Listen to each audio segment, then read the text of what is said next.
अस्सलाम वालेकुम। आप देख रहे हैं प्रोग्राम इनसाइट और मैं हूं फवाद खुर्शीद। कल रात गए पाकिस्तान में एक बिजली का मेजर ब्रेकडाउन हुआ।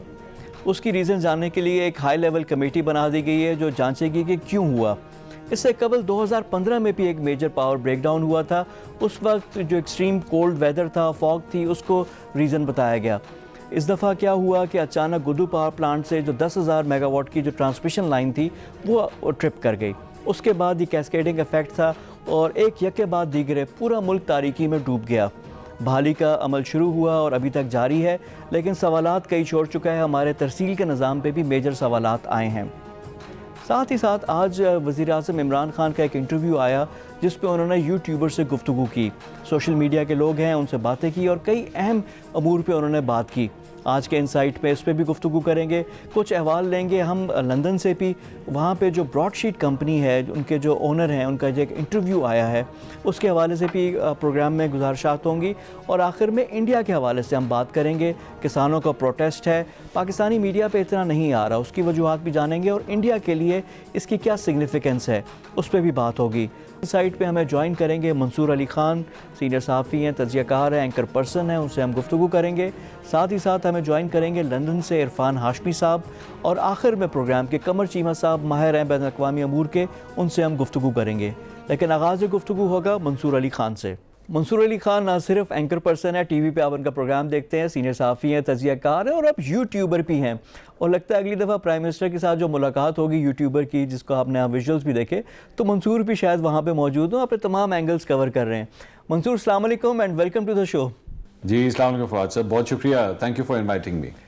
मंसूर, सबसे पहले तो ये जो लाइट का जो रात को हुआ था 11:40 पे गुड्डू में जब प्रॉब्लम शुरू हुआ, उसके बाद जो कौम की इमेजिनेशन है और जो ख्वाहिशात को खबरें फैलाने वाला जो चीज़ है वो बहुत ज़्यादा हुई है।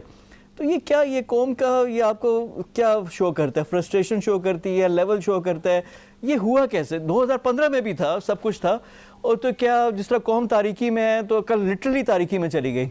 नहीं, आपने बिल्कुल सही पिन पॉइंट किया और असल बात वो यही है, जिस तरह कहते हैं ना, दूध का जला जो है वो छाछ को भी फूंक फूंक के पीता है, तो मार्शल लॉ का जला भी जो है ना वो जमहूरियत को भी फूंक फूंक के पीता है। यहाँ पे ये सूरत हाल हो चुकी है। हमारे लोग जो हैं वो डर गए कि पता नहीं क्या होने लगा है, शायद हुकूमत का कोई तख्ता उलटने लगा है या पता नहीं क्या हो गया है। मतलब कुछ लोगों ने, जारी बात है, ट्विटर है, फेसबुक है, लोगों के पास कुछ भी एक्सप्रेस करने का मौका है और इस मौके के ऊपर एक या दो लोग, कुछ ऐसे लोग जिनके ज़रा हाई फॉलोइंग होती है, वो इधर उधर की कोई ट्वीट कर दें तो लोगों के अंदर वो अफवाह जो है वो जंगल की आग की तरह फैल जाती है। जब ये रात को वाकया हुआ तो आप यकीन कीजिए कि लाइट जानी क्या थी कि आधा पौना घंटा तो मैं दोस्तों की, रिश्तेदारों की फ़ोन कॉल्स जो है वो अटेंड करता रहा कि जनाब बताइए क्या हुआ है, बताइए क्या हुआ है। और मुझे उनको सेटिस्फाई करना पड़ा कि नहीं, कोई ऐसी बात नहीं है, it's just technical fault, it will take some time, आ जाएगी लाइट वापस, परेशान मत हो। क्योंकि जारी बात है, हमारे भी सोर्सेज होते हैं, आपके भी होते हैं, हमने लोगों को फ़ोन करके पता कर लिया था कि व्हाट्स रॉन्ग। लेकिन जारी बात है, इतनी पैनिक, इतनी परेशानी, और इसकी वजह यही है कि हमारा माजी इस किस्म का है कि लोग क्या क्या चीजें इमेजिन करना शुरू कर देते हैं। It's a sad state of affairs. I hope कि ये लोगों का डर जो है वो किसी दिन आखिर जाके खत्म भी हो और वो इतनी सी बात की वजह से इतने परेशान ना हो। अच्छा, और मंसूर, ये फिर अंग्रेजी वाला फनी हो गया ना, फनी खराबी जो था, लोगों ने अंग्रेजी वाला भी बाद में समझना शुरू कर दिया। और आपने कहा कि जो पावर ऑफ सोशल मीडिया है, जिस तरह लोगों की फॉलोइंग है, अब प्राइम मिनिस्टर इमरान खान का भी आज इंटरव्यू आया विद सोशल मीडिया पीपल, जो यूट्यूब पे जो ज़्यादातर लोग काम करते हैं। अब नेक्स्ट टाइम आपको भी बुलाना पड़ेगा, जिस तरह आपका यूट्यूब चल रहा है, आपको भी वहाँ पर जाना पड़ेगा। साथ साथ आपने वो एंगल भी कवर कर दिया। लेकिन वहाँ पर प्राइम मिनिस्टर ने बड़ी इंपॉर्टेंट कुछ बातें भी की हैं। एक तो पीडीएम के हवाले से उनका ये बिलीफ के नाकाम हो चुका है, क्या वाकई ये नाकाम हो चुका है? देखिए, ऑब्वियसली आई वुडंट से कि उन्होंने सही कहा या गलत कहा, बिकॉज ऑब्वियसली ओपोनेंट्स हैं उनके और एक ओपोनेंट दूसरे ओपोनेंट के बारे में यही बात करता है।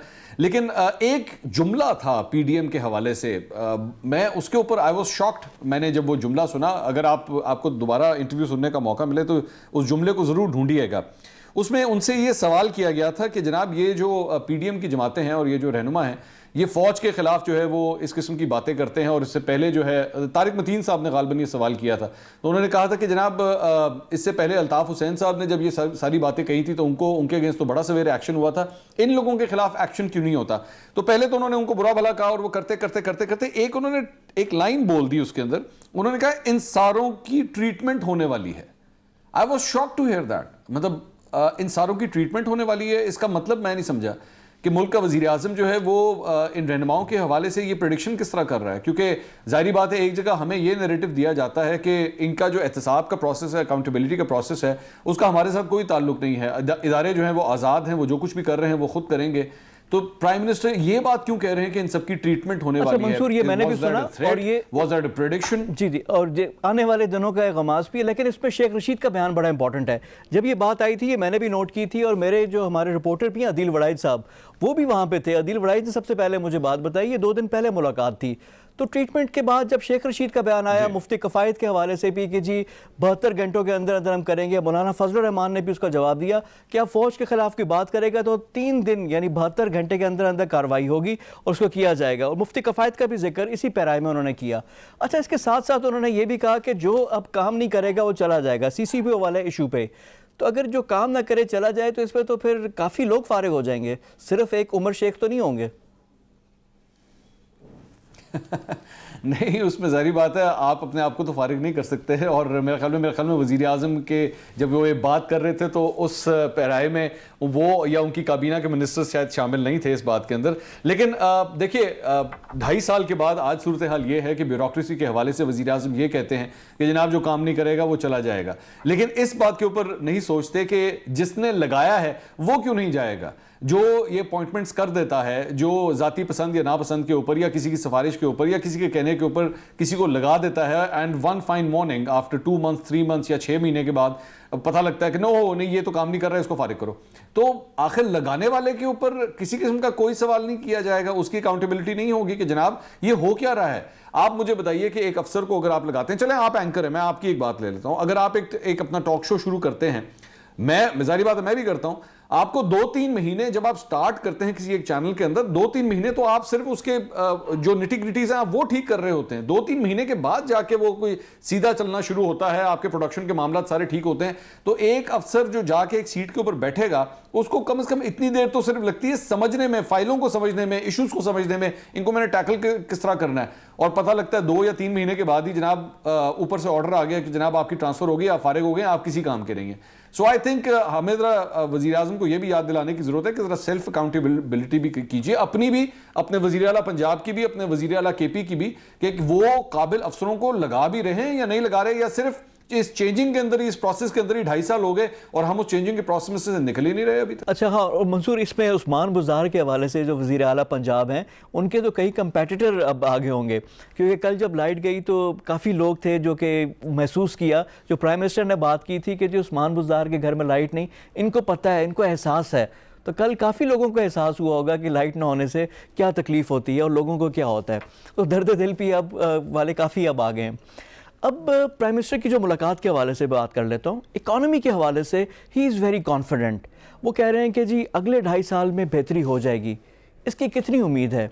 अल्लाह करे हो जाए। मैं जाहिर बात है, चाहे बेशक हम वज़ीर आज़म के नाक़िद ज़रूर हों, लेकिन दुआ हमारी आज भी यही है, 2.5 साल के बाद भी यही है कि इमरान खान साहब कामयाब हो जाएं। मैं बिल्कुल दिल से दुआ करता हूं कि इमरान खान साहब कामयाब हो जाएं।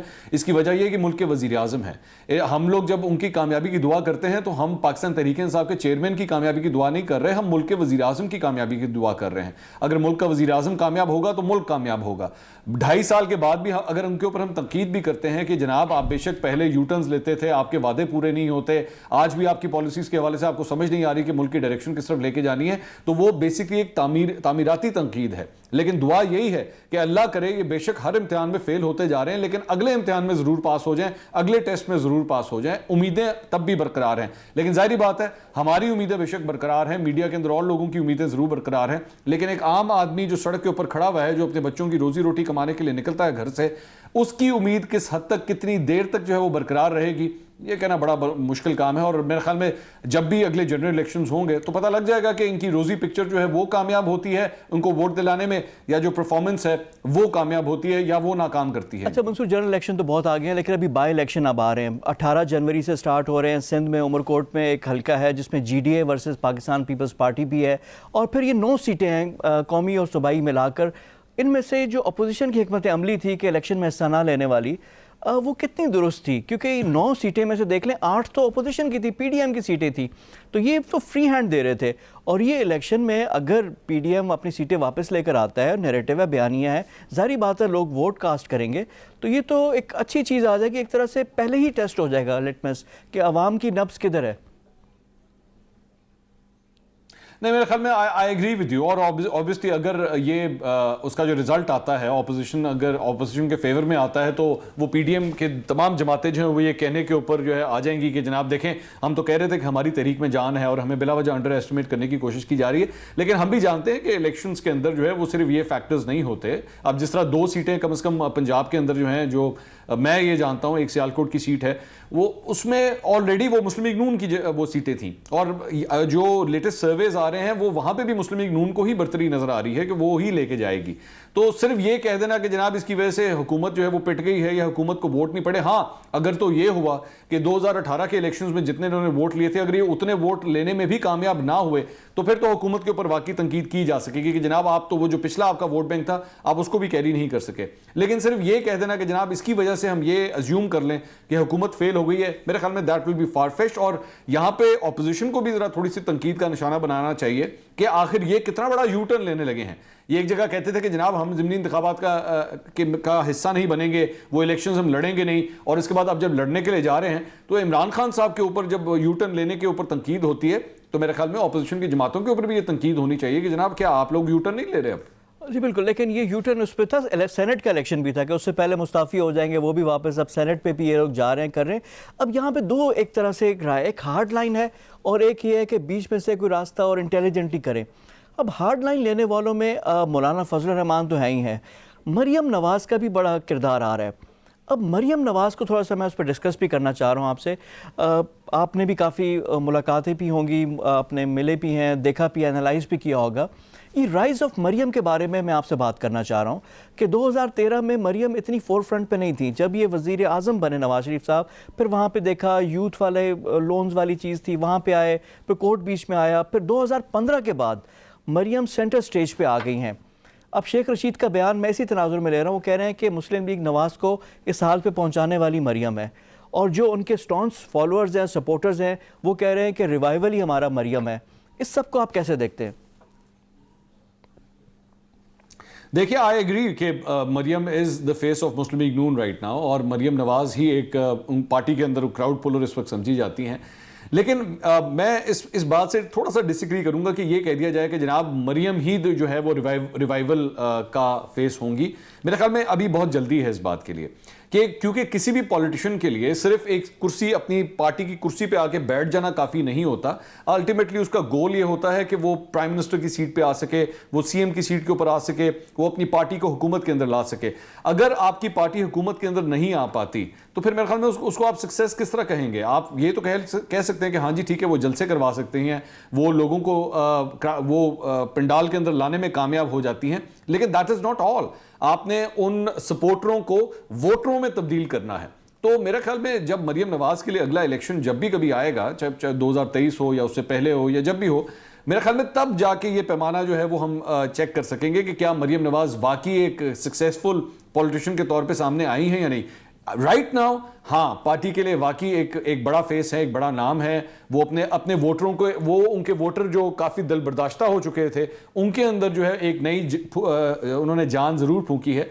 लेकिन स्टिल मेरे ख्याल में it's a long way to go. मेरे ख्याल में अभी बहुत जल्दी होगा कि उनकी सक्सेस या फेलियर के बारे में किसी किस्म की कोई मार्क्स दे दिए जाएं या कोई प्रिडिक्ट कर लिया जाए। यानी ज्यूरी इज स्टिल आउट, और खासकर इलेक्शन इज़ अ बैरोमीटर जहाँ पे उनका टेस्ट होगा। उसको भी देख लेते हैं, वो भी अब ज़्यादा दूर तो नहीं, चीज़ें अब आ रही हैं। बाई इलेक्शन को भी देख लेंगे, और उसके बाद अगर 2023 में इंतखाबात होते हैं तो वो भी सामने ही आ ही जाएंगे। मोमेंटम उसकी तरफ अब बनना भी शुरू हो गया है। अब आ जाते हैं एक और सेंसिटिव मामला, कोयटा जो इंसिडेंट था, सानिया मच था, उसके बाद जो सारी चीज़ें डेवलपमेंट हुई, वो प्राइम मिनिस्टर के लिए पीटीआई को हमने काफ़ी 2.5 साल में देखा कि इतना बैकफुट पे कभी नहीं आए। अब उसके बाद ही अब देखें, कल बिजली वाला मामला हो गया, कोई और हो गया, अवाम ये चीज़ भूल जाएंगी या फिर ये रहेगा मेमोरी में, और ये जो कैलकुलेशन, मिसकैलकुलेशन जो थी, इसकी क्या कोई प्राइस पे करनी पड़ेगी? देखिए, मेरे ख्याल में जहाँ तक ज़रा हज़ारा कबीले की थोड़ी सी मैं आपको जो डेमोग्राफी है वो मैं बता दूँ, ये तकरीबन 9 लाख की आबादी है हज़ारा कबीले की। और ये पहली दफ़ा तो जाहिर बात है हम सब जानते हैं कि साथ ये वाक़या नहीं हुआ। मेरा ख्याल में पिछले 2.5 साल में पॉलिटिकली अगर इसको मैं कहूं कि वज़ीर आज़म की जानिब से शायद इतना बड़ा ब्लंडर कभी नहीं मारा गया जो ये पिछले 1 हफ्ते के अंदर हुआ है। अगर आप वज़ीर आज़म से पूछें कि जनाब इस 2.5 साल के अंदर जो आपकी हुकूमत रही है, किसी एक हफ्ते को आप अपनी पूरी हिस्ट्री में से मिटाना चाहें तो वो यही 1 हफ्ता होगा जो ये अभी गुजरा है। क्या इसके कोई असरात होंगे? मैं नहीं समझता कोई असरात होंगे। इसकी रीज़न ये है कि हज़ारा कबीला जो है वो एज सच पॉलिटिकली वो डेंट नहीं दे सकता किसी भी ना बलूचिस्तान की हुकूमत को और ना सेंट्रल गवर्नमेंट को। और इसकी सबसे बड़ी निशानी इस बात की यह है कि इनकी एक हज़ारा डेमोक्रेटिक पार्टी तो ज़रूर है, लेकिन हज़ारा वोट बैंक जो है वो कभी भी इतने नेशनल लेवल के ऊपर कभी अपना असर और रसूख नहीं रखता। और दूसरी बात ये कबीला, इसके जो रिप्रेजेंटेटिव्स हैं किसी भी बड़ी सियासी जमात, चाहे पीपल्स पार्टी हो, नून लीग हो, बलूचिस्तान अवामी पार्टी हो, पाकिस्तान तहरीक इंसाफ हो, कहीं पे भी उनकी जो CCs हैं या CWCs हैं उसमें एक भी हज़ारा आपको वहाँ पे नज़र नहीं आएगा। तो ये एक उनकी तादाद इतनी कम है कि वो नेशनल पॉलिटिक्स के ऊपर तो कोई ऐसा असर नहीं रख सकेंगे। हाँ, अलबत्ता ये ज़रूर है कि अगर ऑप्टिक्स की बात की जाए, अगर PR की बात की जाए, तो ये लोगों के जहन में ज़रूर नक्श हो गया है कि एक मुल्क के वजीर आज़म ने 10 लाशों को दफनाने के हवाले से एक जिद कर ली कि जनाब पहले आप इनको दफनाएं फिर मैं आऊंगा, अगर आप नहीं दफनाएंगे मैं नहीं आऊंगा। और अल्टीमेटली उन खानदानों को जाके अपने उन 10 प्यारों को पहले दफनाना पड़ा, फिर मुल्क का वजीर आज़म आया। लेकिन मुल्क का वजीर आज़म फिर भी इनसे मिलने के लिए नहीं आया, उनको अपने पास बुलाया। उन फैमिलीज में से सिर्फ एक फैमिली जो है वो इनसे मिलने के लिए गई, बाकी फैमिलीज से इनकी मुलाकात नहीं हुई। मैं आपको ये बिल्कुल खबर दे रहा हूं कि कई ऐसी फैमिलीज ने इस मुलाकात को बॉयकॉट किया। सिर्फ एक फैमिली वहां पे गई थी, वो उनसे मिलके वापस आ गई। प्राइम मिनिस्टर खुद जो है जिस जगह पे सारी फैमिलीज बैठी हुई थी वहां पे उनसे मिलने के लिए नहीं गए। और जी मंसूर, और ये वाक़या ऐसा है, इस पर सियासत तो होनी नहीं चाहिए, ना उसकी बात होनी चाहिए, क्योंकि ये एक इंसानियत के एक लेवल पे एक बात थी जिसका हम लोग गुफ्तगू भी इस हिसाब से की। बहुत शुक्रिया आपके टाइम का। हमारे साथ मौजूद थे सीनियर सहाफ़ी, तज़कियाकार, एंकर पर्सन मंसूर अली ख़ान, उनसे हमारी गुफ्तगू हो रही थी। प्रोग्राम में वक्त हो गया एक ब्रेक का। ब्रेक के बाद आकर गुफ्तगू का सिलसिला जारी रखेंगे। Stay with us.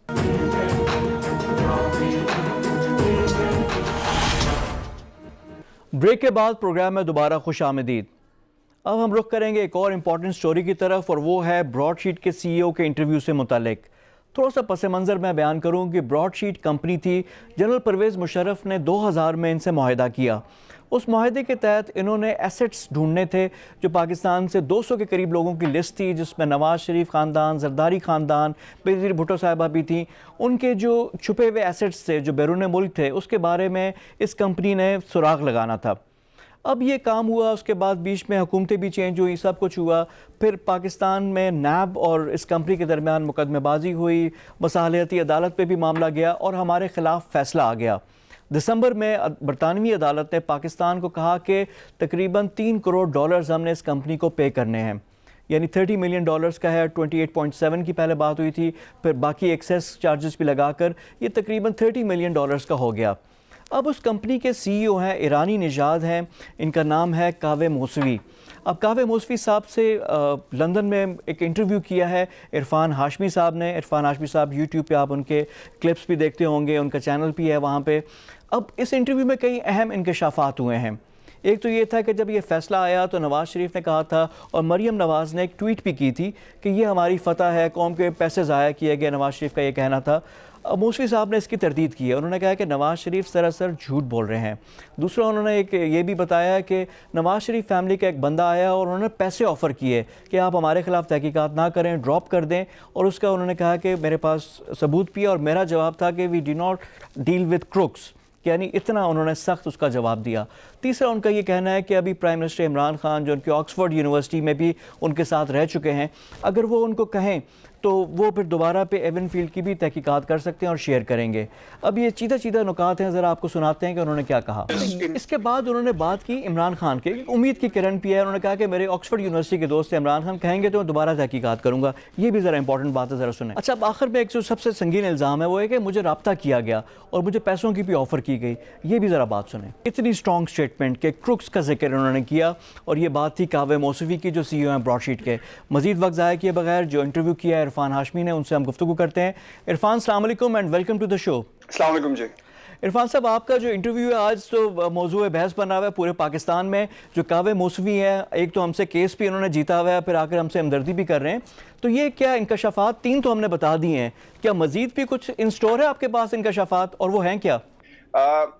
उन्होंने पाकिस्तान की गवर्नमेंट को कहा है कि वो सलाहियत रखते हैं भरपूर। अगर उन्हें कहा गया कि एवन फील्ड की इन्वेस्टिगेशन की जाए तो भरपूर तैयारी के साथ जाएंगे। और उन्होंने ये भी कहा कि 17 साल पहले अगर हमारे पास सोर्सेज मौजूद थे और हमने बताया कि पैसा कहाँ मौजूद है और कैसे मौजूद है, तो अब 17 साल बाद टेक्नोलॉजी बड़ी इंप्रूव कर चुकी है।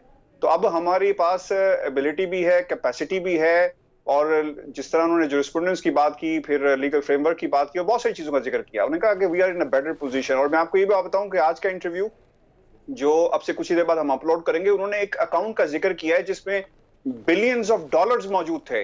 और जब पाकिस्तान की गवर्नमेंट को इस हवाले से बताया गया, एक साहब यहाँ पर आए, उनसे मुलाकात हुई, तो कहा गया कि जनाब उन्होंने खामोशी इख्तियार कर ली। उसके बाद वो बताते हैं कि इनका रोल ये रहा कि यहाँ से इंफॉर्मेशन हमारे से लेते और जिनके अकाउंट्स होते उनको जाकर अलर्ट कर देते, वो पैसा उन अकाउंट से निकाल दिया जाता। ऐसे किरदारों को भी पता चलना चाहिए कि कौन है। जी जी प्लीज। चीज जो है, इंपॉर्टेंट चीज ये है कि जिस अकाउंट का वो जिक्र कर रहे हैं, बिलियंस ऑफ डॉलर, वो किसी एक, मैंने जब उनसे सवाल किया कि क्या किसी एक बंदे का था, तो उन्होंने बताया कि जहां ये पैसा 2017 और 18 के अंदर, तारीखें मैं आपसे कंफर्म भी कर लूंगा, ये सऊदी अरेबिया से, सऊदी अरब से ये पैसा इस अकाउंट में मुंतकिल हुआ। और जब मैंने उनसे सवाल किया जनाब ये पैसा क्या एक शख्स के अकाउंट में, उन्होंने कहा नहीं, it's a group of people, that's the exact word he used. तो वो हमदर्दी नहीं दिखा रहे, वो ये कहते हैं कि पाकिस्तान का पैसा लूटा गया और हमने जो हमारा शेयर था, जब हम इनसे कहते थे कि जनाब ये पैसा हम चोर जिन्होंने पैसा पाकिस्तान से चुराया है उनकी जेबों से हासिल करेंगे, पाकिस्तान की आवाम से नहीं। क्योंकि मैंने बारहा ये सवाल किया कि आप ये पैसा पाकिस्तान को देंगे। और आपके व्यूअर्स के लिए इंपॉर्टेंट चीज ये है जो उन्होंने इस प्रोग्राम में हमारे से प्लेज किया कि अगर पाकिस्तान की हुकूमत सीरियस है आगे चलने के लिए, तो ये पैसा पाकिस्तान को वापस कर दिया जाएगा। नहीं, लेकिन ये जो फैमिली है जो बात कर रहे हैं, तो उसके नाम बताएं। और जो 200 के करीब जो लिस्ट है, वो कोई और नाम शेयर है, सिर्फ सियासतदान है या ब्यूरोक्रेट्स और बाकी लोग भी इसमें शामिल हैं? अच्छा, इसमें इस लिस्ट के हवाले से भी उसमें एक पार्ट है जिसमें सवाल मैंने आपकी तरह पूछा था उनसे कि कोई एक नाम हमें बताया जाए, तो उन्होंने ये कहा था कि इसमें पॉलिटिशियंस हैं, इसमें बहुत सारी दूसरी शख्सियात हैं, बिजनेसमैन इन्वॉल्व हैं, और इस तरह की एक लिस्ट है जिसमें से नैब ओवर द इयर्स जो है अपने नाम निकलवाती रही, खुसूसन 2003 के अंदर जब मुशर्रफ की गवर्नमेंट थी, तो ये उस वक्त एक काम होता रहा है बहुत तेजी के साथ। अच्छा इरफान, यहाँ पे 2-3 चीज़ें बड़ी इंपॉर्टेंट है। एक तो ये कि जो हमसे केस जो हम लोग हारे हैं इनसे, पाकिस्तान का तकरीबन 3 करोड़ डॉलर ये आर्बिट्रेशन के बाद मसालियती अदालत से ये लेकर गए हुए हैं। तो ये कोई वापसी का कोई सीन है कि हमें वापस कर दें, या इन्होंने कोई 3 साल में तहकीकात तो की होंगी ना, उसको भी पैसा हो जाए कि भागते चोर की लंगोटी से कुछ तो पाकिस्तान का फ़ायदा हो? वो ये सवाल मैंने भी रखा है कभी मुसावी के सामने कि ये पैसा पाकिस्तान की आवाम का है, तो आपने उन्होंने कहा नहीं, ये जो पैसा इनकी वजह से, यानी ये चोरों की जेबों से निकालने के लिए हमने जो इतना सारा काम किया और इन्वेस्टिगेशन की। मैं बारहा कहता रहा हूं कि ये पैसा आप अदालत में ना लेकर जाएं, कॉस्ट पड़ेगी और आप मजीद पाकिस्तान का नुकसान करेंगे। और एक इंपॉर्टेंट चीज ये है कि इन्होंने 2017 में नवाज शरीफ की हुकूमत से रब्ता किया और कहा कि जनाब ये इस पे अदालत का फैसला जो 2016 में आया था, इस पे अमल दरामद करवाया जाए। तो उस वक्त उन्होंने कहा कि हम अपील करेंगे। पैसा पाकिस्तान भेजने के हवाले से उन्होंने प्लेज किया है कि पैसा पाकिस्तान को वापस दे देंगे, और उन्होंने ये भी कहा है कि पैसा पाकिस्तान के मुख्तलिफ रफाई कामों में लगाया जाएगा। और जहां तक इसको मुकम्मल वापस करने की बात है, क्योंकि मैंने उनसे भी पूछा था कि पैसा तो आर्बिट्रेशन के जरिए और ये कंपनी जो थी लिक्विडेट हो गई थी, तो आप किस हैसियत में पैसा वापस करेंगे? उन्होंने कहा मैं कन्विंस करूंगा बाकी लोगों को भी कि ये पैसा पाकिस्तान को दिया जाए अगर हमारे साथ हुकूमत पाकिस्तान एक नया कॉन्ट्रैक्ट करती है। और उस कॉन्ट्रैक्ट के तहत ये जो बाकी नाम हैं लिस्ट के अंदर, मैं इनके पीछे जाऊंगा क्योंकि हमारे पास बेहतर फैसिलिटीज मौजूद हैं। अब से कुछ ही देर पहले, हार्डली 8-10 मिनट पहले, जब I think your producer was on the line, मेरी कभी मुसावी से बात हुई है। कभी मुसावी को बकायदा वकील फोन कर रहे हैं और कहा जा रहा है कि नवाज शरीफ साहब का नाम जो है उनके लिया गया है। तो इस हवाले से उन्होंने कहा कि मैं किसी लीगल सूट से जो है वो नहीं डरता, तो ये अब ये 8 से 10 मिनट पहले की डेवलपमेंट है। यानी ये बड़ा अच्छा हो गया क्योंकि बड़ा डैमिंग इंटरव्यू था और उसमें तो उन्होंने बाकायदा जो क्रुक का लव इस्तेमाल किया और बाकी जो अल्फाज थे और फिर रिश्वत लेने का इल्ज़ाम कि जी मुझे रिश्वत दी गई, उनका कोई फैमिली का मेंबर आया जिसने कहा। ये तो बड़े सीरियस एलिगेशन है। बिल्कुल बहुत सीरियस एलिगेशंस हैं और इसीलिए अगर आप मुझसे कहेंगे कि इसको पढ़ के सुनाऊं या मनोवन जो भी चीजें हैं, तो I think I would rely on the statements which I have said, क्योंकि बर्तानिया के अंदर obviously it's not an easy job कि आपने जो कहा है आपको उसके साथ खड़ा होना पड़ता है। तो इस इंटरव्यू की बहुत अहमियत है और ये एक पहली चीज है जो कभी मुसावी को सामने करनी पड़ी है। वकला ने फोन करना शुरू कर दिया है कि आपने हमारे क्लाइंट का नाम डिफेम किया है। ठीक है, ये बड़ी इंपॉर्टेंट डेवलपमेंट है। अब जो कैफे मुसावी के बारे में ज़रा बात करता हूँ, एक तनकीद ये आ रही है कि जो इतनी अच्छी कंपनी थी ब्रॉडशीट, तो इन्होंने क्या किया क्या अभी तक, हमारे सामने क्या चीज़ ये लेकर आए, कोई इन्होंने कोई खुरा, क्योंकि इट्स अ वेरी कॉम्प्लेक्स चीज़, वाइट कॉलर क्राइम, ये तह दर तह यानी लेयर दर लेयर ये चीज़ें होती हैं। तो इन्होंने कुछ अनर्थ किया, कुछ चीज़ लाई, इनकी परफॉर्मेंस क्या है, इन्होंने किया क्या था? देखिए इस परफॉर्मेंस के हवाले से लंदन की जो कोर्ट है वो एंथनी एवंस लिख चुके हैं कि इन्होंने काम किया। ये जजमेंट मौजूद है, इसमें पाकिस्तान की का मौकिफ या स्पेकुलेशंस पे हमें बिलीव नहीं करना चाहिए। जो अदालत ने कहा है कि इन्होंने काम किया, डिलीवर किया और बहुत अच्छी तरीके से डिलीवर किया। लेकिन दूसरी तरफ क्योंकि डील हो गई थी और उन लोगों के नाम निकाले जाते रहे किसी के कहने पर इशारतन, तो ये अदालत ने इस बात को अपने फैसले में लिखा है। जो स्पेकुलेशंस हैं at the end of the day political point scoring होती है, होती रहेगी, लेकिन अदालत का जो फैसला है जो उन्होंने ऑब्जर्व किया और जिसका जिक्र कभी मुसावी ने अपने इंटरव्यू में भी किया और मैंने भी ये सवाल उनसे पूछा कि आपकी परफॉर्मेंस क्या रही, do you have the capacity to do that. उन्होंने कहा पिछले 17 साल का जो रिकॉर्ड था वो दिखाया। और आपको ये भी याद रखना पड़ेगा कि ये जो पैसे इतने ज्यादा हो गए, जिसकी कॉस्ट बढ़ती गई, ये ना पैसे जो थे वक्त पे जब आप अदा नहीं करेंगे उस पर कॉस्ट पड़ेगी, और फिर आप जिन लोगों के खिलाफ आप इन्वेस्टिगेशन कर रहे थे असल में उन लोगों को अलर्ट कर किया जाता रहा और वही हुकूमत में थे, तो फिर किस तरह ही चल पाएगा। मुशर्रफ की जो सदर मुशर्रफ की जो मीटिंग हुई थी कभी मुसावी से ऑक्सफोर्ड यूनियन के अंदर, उसका जिक्र किया गया, मेरे पास है और कहा कि जनाब आप मुलाकात करें। उन्होंने कहा कि mister Musharraf what happened, you asked me to nabbed and what happened. तो उस पे उन्होंने कहा कि I am helpless because there is an elected government in the Pakistan. और उन्होंने कहा कि वही लोग इलेक्ट होकर आ गए जिनके खिलाफ इन्वेस्टिगेशन हो रही थी। लेकिन ये बहुत सवालात हैं, इसमें कोताहियां पाकिस्तान के एंड पे भी हुई हैं और जिस जिसने की है उसको अकाउंटेबल करना चाहिए, उसको सजा मिलनी चाहिए कि कहाँ पे ये चीज़ गड़बड़ हुई है, इसको करना चाहिए। जो आपके जो दूसरी जो किस्त है उसमें कोई अगर जारी बात है हम वेट करेंगे, लेकिन कोई इंपॉर्टेंट चीज़ जो हो जो आप बताना चाहें ताकि हमें भी कुछ ना कुछ तो मिल जाए, आपके आने की मौजूदगी को फ़ायदा हो जाए। देखिए एक तो इम्पोर्टेंट अकाउंट डिटेल्स हैं, सऊदी अरब से पैसा किस तरह आया और किस अकाउंट में आया, दिस इज वेरी अलार्मिंग। और ये टाइम हमें याद रखना होगा पाकिस्तान के अंदर किस हुकूमत कौन सी हुकूमत जो थी वो बरसर इक़्तिदार थी, और ये पनामा के बाद हुआ है, इम्पोर्टेंट डेवलपमेंट है।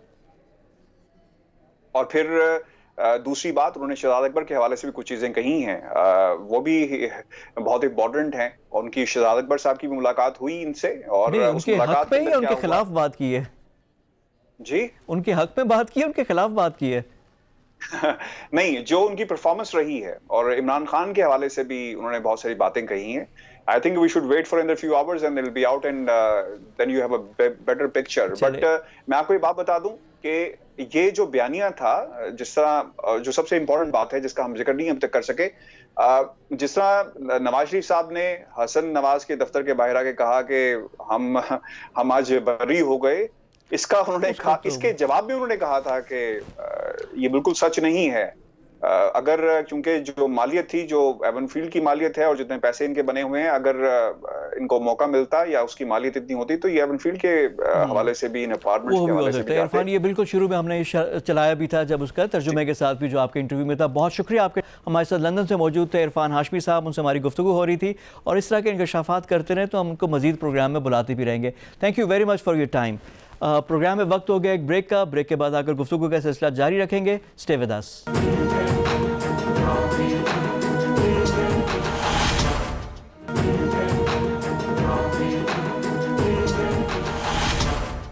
ब्रेक के बाद प्रोग्राम में दोबारा खुश आमदीद।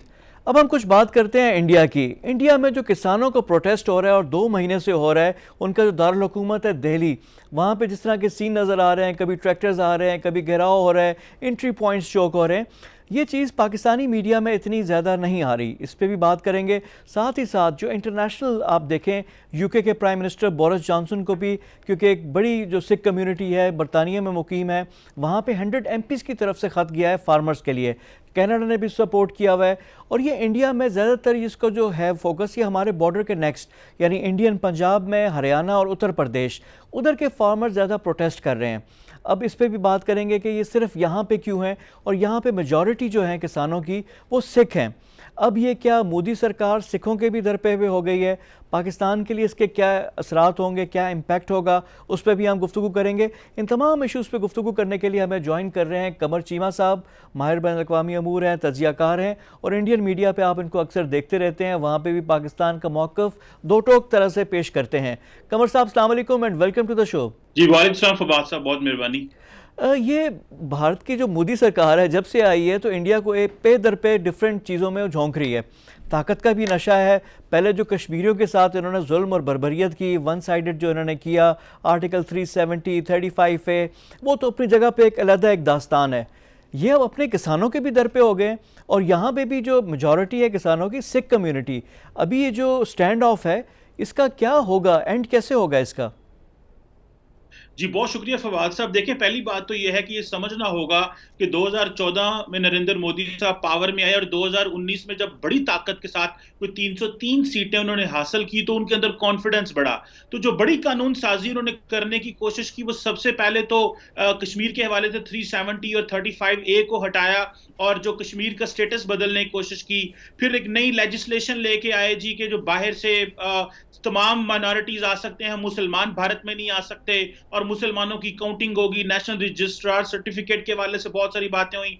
और अभी जो सबसे बड़ी कानून साजी की है वो अभी की है। अब ये क्यों कानून साजी की और उसके पीछे क्या वजूहात है? पहली बात तो यह है कि जो भारत के अंदर जो कॉर्पोरेट सेक्टर है, जिसमें अंबानी, जिंदल, मित्तल, टाटास जो हैं, वो जो बिलियनियर हैं, अरबों डॉलर की जिनकी प्रॉपर्टीज हैं, वो मोदी साहब के फाइनेंसर हैं। वो मोदी साहब की कैंपेन्स में पैसा डालते हैं। और मैं आपको बता दूं कि नरेंद्र मोदी की शख्सियत को उभारने के लिए बीजेपी ने तकरीबन 1 अरब डॉलर के करीब कहते हैं कि पैसा लगाया था नरेंद्र मोदी को एक दिखाने के, उसका पॉजिटिव इमेज दिखाने के लिए। सो वो पैसा सारा इन लोगों से आता था। और ये लोग अब चाहते हैं कि जो किसान है, जो जहां से जो एग्रीकल्चर प्रोडक्शन है भारत की, उसको उसकी नेचर बदलना चाहते हैं। उस हवाले से कानून साजी करना चाहते हैं, और नरेंद्र मोदी साहब को उन्होंने कहा कानून साजी करें। और अब ये फॉर एग्जांपल पहली बात तो ये थी कि जी हम आपको सपोर्ट प्राइस से किसानों को दी जाती है, वो नहीं देंगे। और फिर ये जो इंडस्ट्रियलिस्ट आएंगे, ये बड़े बड़े बनाएंगे, गोदाम बनाएंगे, जिससे वो चीजें अपनी होर्डिंग कर सकेंगे। कमर साहब, और इन्होंने कमर साहब, ये जो किसानों की जो मेजॉरिटी है ये सिख है, और ये हमारे नेक्स्ट टू द बॉर्डर यानी सिख किसान हैं, हम वहाँ पे हैं। तो ये इंडिया के लिए कितना, क्योंकि 1984 वाला अब चीज़ें याद आ जाती हैं, जो गोल्डन टेम्पल पे भी इन्होंने किया था, उसका भी गम और गुस्सा है, कई सिख जो है बाहर चले गए। तो ये कितना बड़ा इशू बन जाएगा इंडिया के लिए? देखिए जी, पहली बात है कि इंडिया की गवर्नमेंट ने इसको इशू बना दिया है। ये जो लोग नहत्ते किसान जो कि सिख हैं, प्रोटेस्ट कर रहे हैं, इनको ये कहते हैं खालिस्तानी दहशतगर्द। अब देखना यह है, इन बेचारों के हाथ में तो कोई बंदूक नहीं है, लेकिन इनको 1984 में जिस तरह आपने जिक्र किया तब मार पड़ी। और इनका कसूर क्या है? ये इनका कसूर ये है कि जो पंजाब और हरियाणा जो है, यहाँ पे जो पर कैपिटा जो एक किसान की फैमिली है, वो पूरे भारत में सबसे ज्यादा पैसा कमाती है। तकरीबन 22-24 लाख रुपए पंजाब का एक किसान अगर एवरेज निकाली जाए, इतनी प्रोडक्शन, इतना प्रॉफिट कमाता है, जो कि बाकी इंडिया के अंदर नहीं है। अब हुआ यह है कि ये किसान कहते हैं कि हमें बॉर्डर खोल के पाकिस्तान में फसलें इनकी जानी दें, सेंट्रल एशिया में और यूरोप तक, मंडियों तक इनकी चीजें जाएं। अब नरेंद्र मोदी साहब क्या कहते हैं? और दूसरी प्रॉब्लम यह है कि इन्होंने नरेंद्र मोदी को ना 2014 में वोट दिया, ना 2019 में वोट दिया। तो नरेंद्र मोदी साहब के अंदर वो गुस्सा भी है कि पंजाब इनके वो कंट्रोल में नहीं आ रहा। नरेंद्र मोदी साहब की पॉलिटिक्स की एक कैरेक्टरिस्टिक है कि वो तकसीम करते हैं। वो कहते हैं कि जिस तरह मैंने हिंदू मुस्लिम की डिवाइड की, और ये जो नॉर्थ इंडिया है, ये उनका हार्टलैंड नहीं बन सका। जिस तरह बाकी जगह पे तो हिंदू मुस्लिम डिवाइड कर ली, यहाँ पे वो जो हिंदू हार्टलैंड है, ये वो नहीं है। यहाँ पे वो चाहते हैं कि हिंदू और सिख की डिवाइड हो, और मैं यहाँ पे भी तकसीम करूं। तो इसलिए यहाँ के सिखों को नरेंद्र मोदी को एक्सेप्ट नहीं किया। हालांकि सैफरॉन पगड़ियां पहन के ये बड़े एहतजाज जाके वहां जलसे करते थे, लेकिन सिखों ने एक्सेप्ट नहीं किया। और वो कहते हैं कि हमारी सियासत और तरह की है, यहाँ पे तकसीम पैदा ना करें। नहीं होगी। और तो उसमें नरेंद्र मोदी साहब जी, पंजाब के किसान को कमजोर करना चाहते हैं। कमज़ोर करना जी। चाह रहे हैं, माशी तौर पे भी कमज़ोर करेंगे तो फिर अपने मकासद हासिल करेंगे। लेकिन यहाँ पे जिस तरह पाकिस्तान की तरफ से इक़दाम हैं, करतारपुर का जो कॉरिडोर हमने खोला, अब पाकिस्तान की तरफ से तो ओपन है, लेकिन इंडिया अब वहाँ पे नहीं आने दे रहा। इस पर भी काफ़ी वहाँ पे जज्बात है, मजरू हुए हुए हैं। फिर पाकिस्तान का जो पॉलिसी हमारी जो हो गई है, जो मजहबी मकामात पे और जिस तरह के हम वेलकम करते हैं, अभी भी कोई अगर आप देख लें हमारे बाज़ारों में कोई आ जाए, इंडिया से सिख आ जाए, उसको किस तरह खैर मकदम किया जाता है। और ये वहाँ पे जिस तरह का सलूक किया जा रहा है, यानी उनका जीना महाल और घेरा तंग हो रहा है। तो अमेरिका में तो अब डोनाल्ड ट्रंप चले गए हैं, यानी जा रहे हैं अभी, जिस तरह वो आखिरी सीन पे उन्होंने किया वो भी सबके सामने है। तो यहाँ पे मोदी साहब जाएंगे या फिर ये पहले अपना इंडिया का कोई गड़बड़ करके जाएंगे पहले? देखिए, मोदी साहब की जो सियासत है उसमें ये है कि हाइपर नेशनलिज्म, पोलराइजेशन, जो तकसीम की सियासत ये करते हैं, और अभी तक ये तकसीम की सियासत इनकी कामयाब है। लेकिन जैसे मैंने कहा कि इधर आके ये मसला पैदा हो गया। आपको पता है कि जब पाकिस्तान की सरकार ने कहा कि हम करतारपुर कॉरिडोर खोलेंगे तो 12 करोड़ सिखों ने इसको वेलकम किया। तो नरेंद्र मोदी भी फौरन तैयार हो गए। उनको पता था अगले साल इलेक्शन आने वाले हैं 2019 में, तो मैं सिखों को वोट भी ले लूं।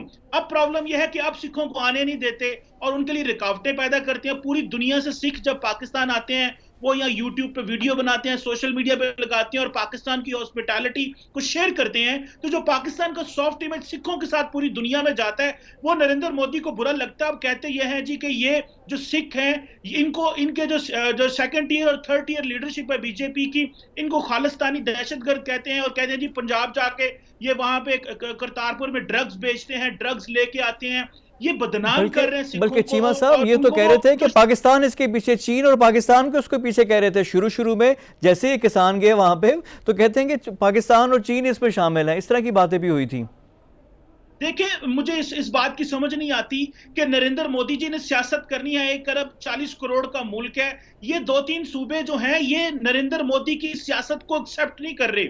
इनकी जो सियासत है वो हिंदू हार्टलैंड के इर्द गिर्द घूमती है।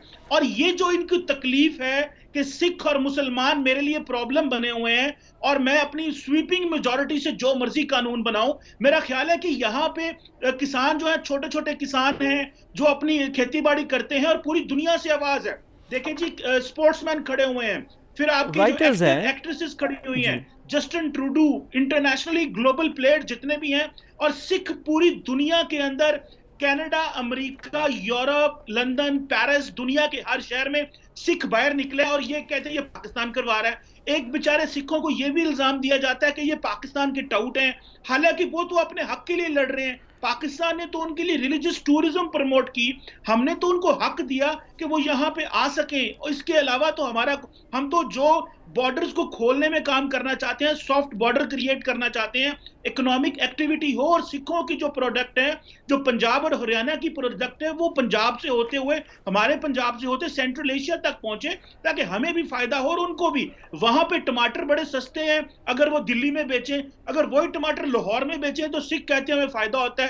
तो नरेंद्र मोदी नहीं चाहते कि ये जो पंजाब जो है वो उनकी जो किसान है उसमें खुशहाली आए, कनेक्टिविटी और चीज़ें हों, जिस तरह वो अलहदगी और नफरत है उस वाला एजेंडा उनका होता है। बहुत शुक्रिया। कमर चीमा हमारे साथ मौजूद थे, उनसे गुफ्तगू हो रही थी। आज के इनसाइट में इतना ही। अगले हफ्ते मजीद मौज़ूआत के साथ आपकी खिदमत में हाजिर होंगे। तब तक के लिए फवाद खुर्शीद को इजाज़त दीजिए। खुदा हाफिज़।